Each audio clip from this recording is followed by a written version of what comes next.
Well, good morning. It's another quick video on a little bit of an unboxing, quick teardown, I guess, of a new meter that I bought.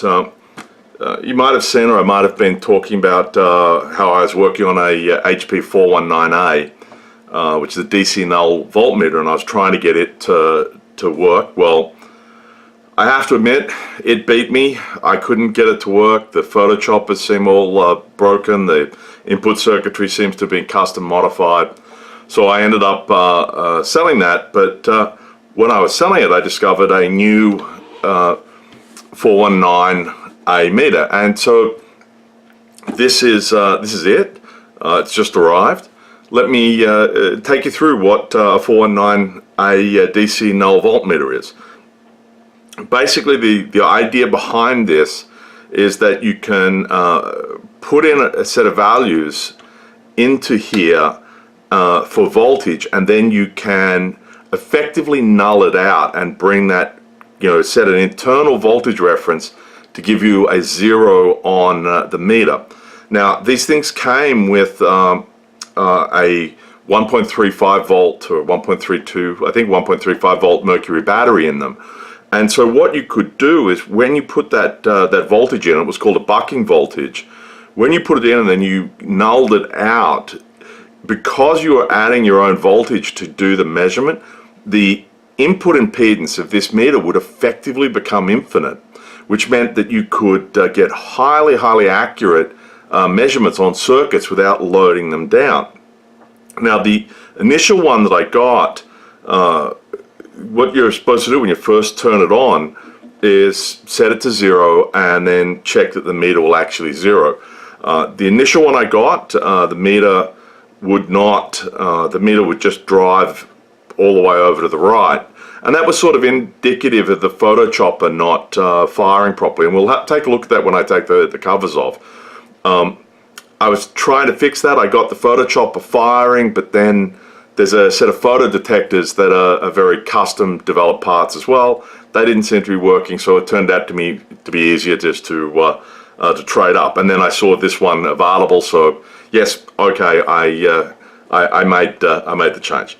So let's take a look at the basic features. You have a set of inputs here. You have an ability to select the type of meter readings you want, voltmeter. You can 0 it, set null. These are battery powered again, so you can actually use these without the AC connector being plugged in. We have the meter movement here, and then on here we have a range, and this is fairly common, the range switch, that the paint where they've painted on, or the paper that they've glued down that had and then varnish that had the range indication on it, starts to flake away and fall off, and you see that commonly on here. And to an extent, you also see it on the inside of the meter movement as well. I'm hoping that once I run this through the performance tests, I'll be able to get this piece of plastic out of here and actually go and laser etch myself another piece of laminate that will give me that range. So with that, let's take a look at the back. The back is fairly straightforward as well. It has an output that will output the voltage that you're measuring and give you some idea, and you can set that fuse, and then it has the classic, I think it's the PH163183. Anyway, it is the oval connection cord, and so you should be careful if you buy these on eBay that if they've come in with this, you're going to need one of these cords to plug it in. So with no further ado, let's just pop the top off it, and we'll take a look and see what's inside.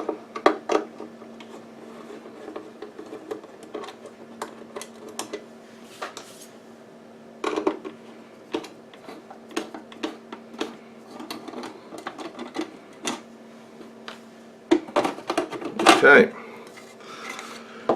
so right here, what you can see on the inside here is this is the power supply and the neon driver board, and we'll take this metal cover off and take a look in a bit further.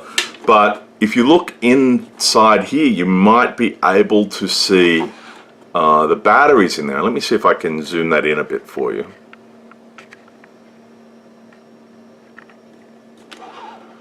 and there you can see the NiCad batteries. So these are Vata batteries. I believe the original ones are SAFT. So I think at some point somebody's actually gone to the trouble of removing the original batteries and then replacing them with these Vata stacks, and getting those to work. So typically what will happen is that these batteries, because they're NiCads, will leak. And so what you'll see is a lot of corrosion will appear around the battery terminals and on here. And in fact, a lot of the times what you'll actually see in here is these batteries have been removed, and they'll utilize a set of Zeners.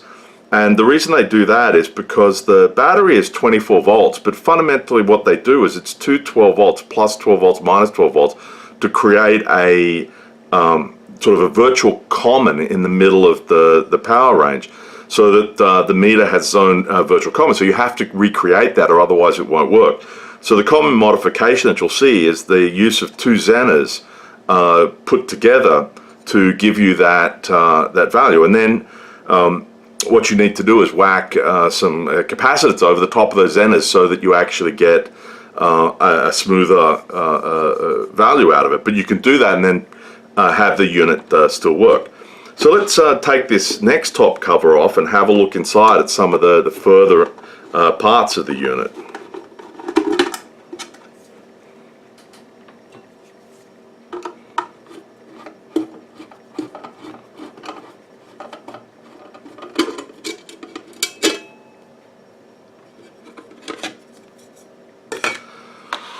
Okay, so let's zoom that out.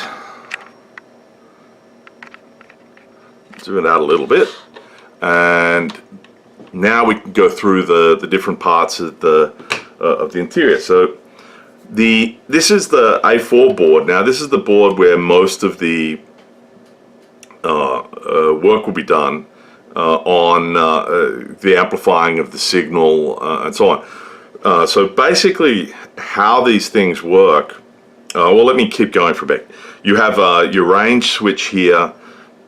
This metal block here is the photo chopper, and we'll talk about that in a second. The meter movement is down here, and then right down here on the bottom you have the buttons that you saw on the front here, and they control the various options. I won't take the bottom plate off, and here you can see, if we look in at the board, you can see classic board design from the era, the hand-taped traces. It still has the original electrolytic capacitors in it. So this unit was built in the 60s. I believe it's a 514. Yeah, this is one of the first prefixes. So this, I believe, was built in the 60s. So this is in remarkably good condition. Anyway, how does the meter actually work? Well, what goes on is, from the front of the meter, you take in your DC voltage here, and that voltage is basically sent through the range switch here to be cut down into whatever the appropriate voltage value is. So if you've got 1 volt, for example, you'll fill in enough resistors into a divider network to get about 1 millivolt coming into the photo chopper. So inside the photo chopper, what it has is it has 2 neon lights, and it has 4 of these little photoresistors. So you can see on the sides these little photoresistors, and those photoresistors in there are what is going to help read the signal.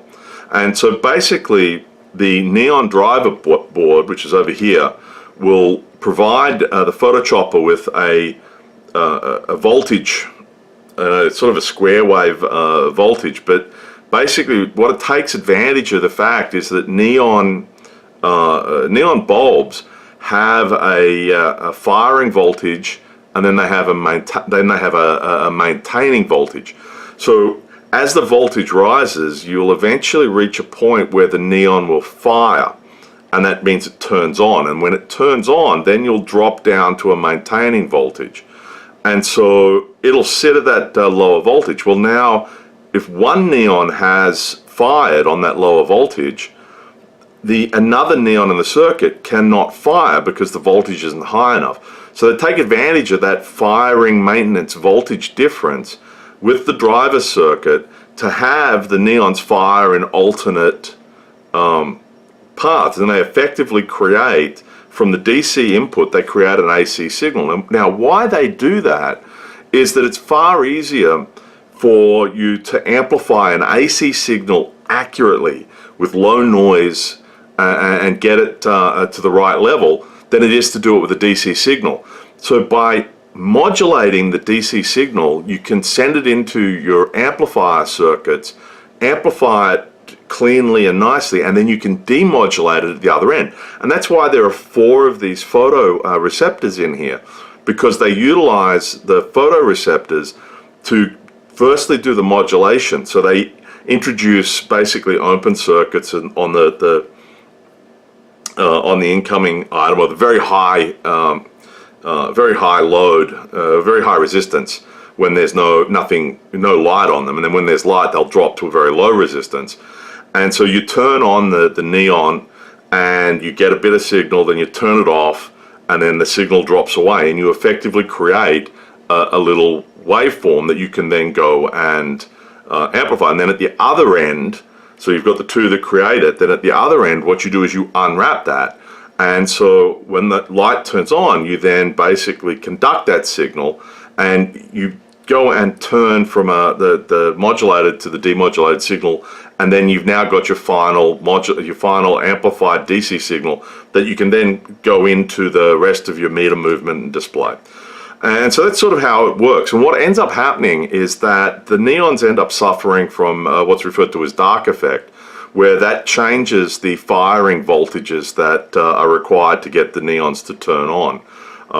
And mostly how they got away with it, or dealt with it, was they added some radioactive components to the neon that assisted the neon to fire. And you can see this if you just buy a neon bulb today and put it on a power supply.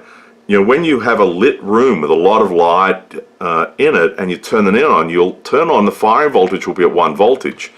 If you turn off all of the lights in the room and then try that experiment again, you'll notice that that firing voltage will be higher.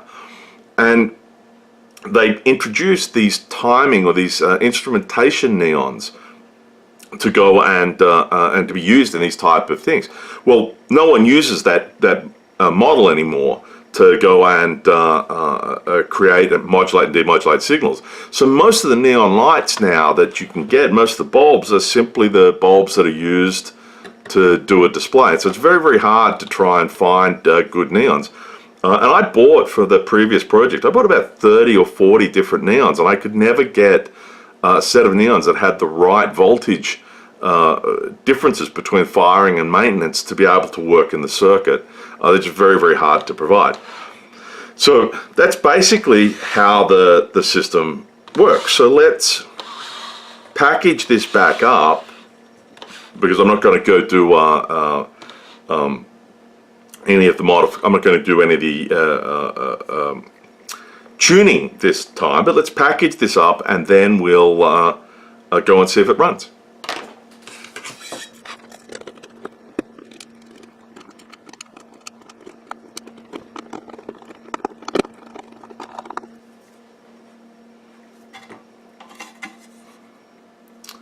Now, interesting, I just noticed that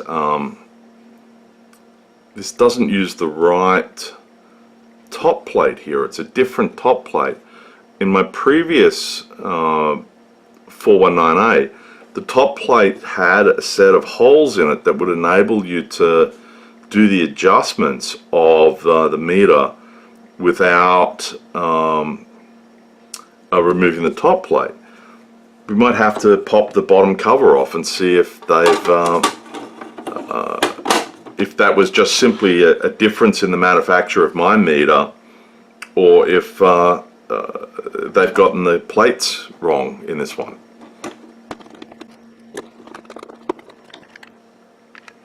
Okay, well, let's actually do that while we're here. Let's take these. You know, I don't think I think I need to take that front one off. I can't.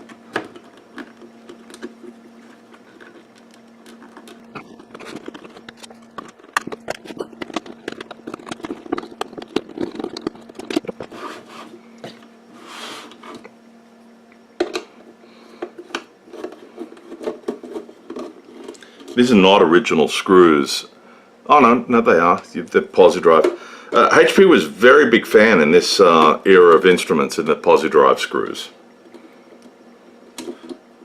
And of course I'm not actually using my Posi-Drive screwdriver here. So you should really use the Posi-Drive screwdriver. Okay.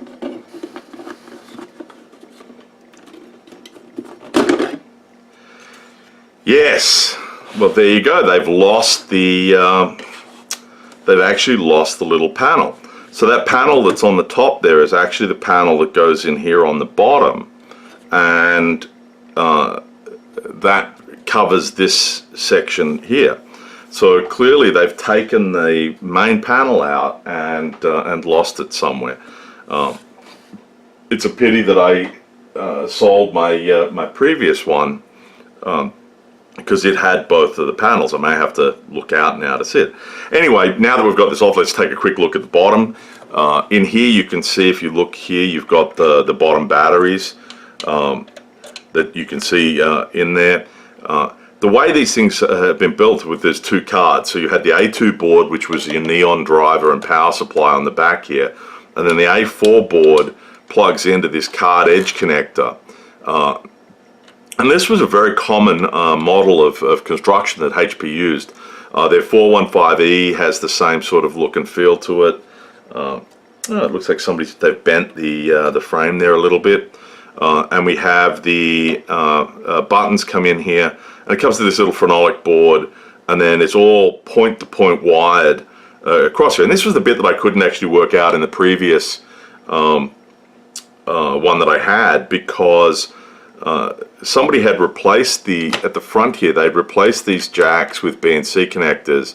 They'd replaced this potentiometer here. They'd introduced a switch in here, and then they had recabled some stuff. And so my the schematics that I had did not reflect the actual layout of the items here.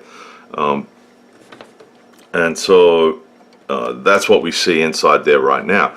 You can see over here, if I tilt this a little bit, this is where the mercury cell would have gone, and it was just like a little cell, and it pops in here. And these mercury cells were used because they were very, very stable voltage output. You know, you could get whatever the voltage out of it was, you could guarantee that, you know, it would not drift very much at all over the lifespan of the battery. And so what it made was for repeatable, the ability to get repeatable measurements on this. Once you had the battery in there, you could set the nulling voltage that you would have with that battery, and then the next time you turned it on, as long as you hadn't changed anything, that nulling battery would be the same. You can achieve the same thing today. Not a lot of people realize this, but dry cells, just like AA's, AAA's, that sort of thing, you know, lithium cells, watch batteries, all that, they usually have very stable, assuming that there's very low current drain, they have very stable voltages over short periods of time, so that you can actually use a dry cell in here as like a little, as a voltage source, and still null against it. And for the purposes of a set of measurements you were taking over the space of an hour or two, it's going to be very inaccurate enough for you to be able to do that. If you were to pack this away and then come back and try and use it again, you know, 5 weeks later, well, now you're going to have a difference in voltage and so on. All right, well, we saw that. Let's reassemble this. And in fact, let me see if I might be able to give that a little tweak and bend it back up.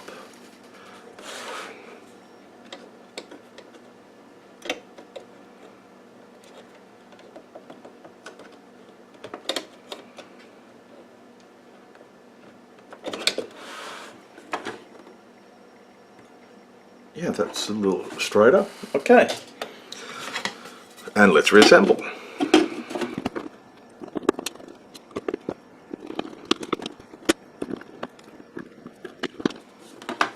Hey, so there we go, we're all back and together now. So let me plug in the meter. Okay, let's plug in the meter and let's see if it will read correctly here. Alright, so here we have it turned off. Let's zero the meter. And we can see it is staying roughly on zero there. Let me just go and see if I can get something to stand this up on a little bit so that it can face the camera directly. Alright, so I have my little rest now that will get us up here. Command and Control by Eric Schlosser, just as an aside, excellent book. Talks about the Damascus incident, which is the Titan nuclear missiles, the fueling of them, stuff that goes wrong with that could go wrong with them. You know, it's a page turner. You know, I started reading it, basically blew through it in like 3 days because it's just compelling. Well worth it. Also works as a little stand. Alright, so let's now go in and we'll turn this on and we'll notice that the zero comes in, and so with zero in zero there at 1 volt, that's roughly working. Now what we need to do is we need to take it down to the minus to the 3 millivolt range. Let it settle there, the 3 microvolt range, let it settle there, and then eventually it's going to pick a value and it's going to settle at that, and we'll be able to dial it back into zero. Now in the manual it talks about this response time being, you know, configurable if it's a little slow. We're going a bit past zero, so we're just going to keep fiddling around here until it sort of hits zero.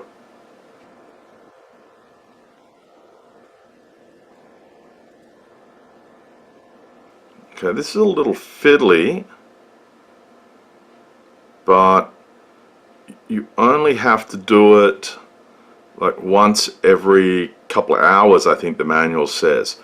Alright, that is close enough for government business. Let's turn back over to here, and now we're going to go to voltmeter. And so what I actually have here is a little DMMCheck, and it's made by VoltageStandard.com, which is Malone Electronics, based here in Washington State, down in Battleground, which is down near the Oregon border. Highly accurate piece of kit to help you work out and keep your meters calibrated. You know, it gives me an accurate 1 milliamp value, an accurate 5 volt value. It gives me a series of very accurate resistors, and I get a calibration sheet with it that tells me the exact values as read by a proper Keysight calibrated NIST traceable 8.5 digit 3458A, so I can see how far out my meters are. Well worth the $60 I think I paid for this. So if you go check eBay or go to VoltageStandard.com, you can get this. You also get a plus version that has AC voltage on it as well, but I only got the DC here. So what I'm going to go do is take a set of probes here, little mini grabbers, and we'll turn our voltage on here, and then we will grab plus 5 volts, and you can see that the meter goes out here, and if I bring it into the 10 volt range, you can see I'm pretty much reading plus volts there. Let me swap that over, and there you can see that I'm reading I'm reading minus 5 volts there. So voltage meter seems to work. A little dicky, maybe some deoxit on this stuff. Take it down, clean it a bit, replace that. Let's give one more try. Let's see if I can actually null something out here.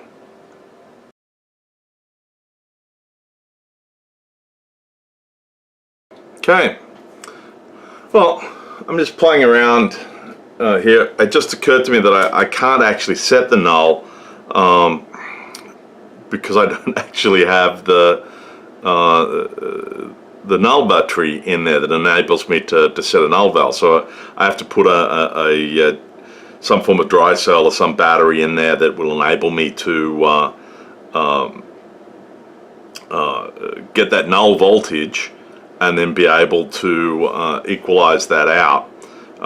So I'm going to go have to add that. But as you can see here, I'm actually quite successfully reading the values. And so if I scroll my, I can scroll my power supply down to its lowest level, which it says should be about 6 millivolt. That's what it's reading. And then if I read that on